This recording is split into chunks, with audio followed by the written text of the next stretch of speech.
તળાજા તાલુકાના પિથલપુર ગામે વરસાદના પાણી મોટા પ્રમાણમાં ભરાતા લોકોના ટોળેટોળા એકઠા થયા હતા।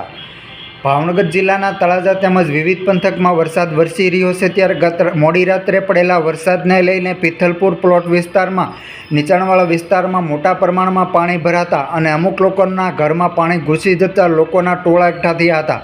સવારે 8 વાગ્યાના આસપાસના સમય દરમિયાન ઘરમાં પાણી ઘૂસી ગયેલું હોય, ઘરના સામાન પણ નુકસાન થયું હતું, જેને લઈને જેસીબી મશીન બોલાવી અને મોટી સંખ્યામાં લોકો એકઠા થયા હતા અને પાણીનો નિકાલ કરવા માટેની કામગીરી હાથ ધરવામાં આવી હતી।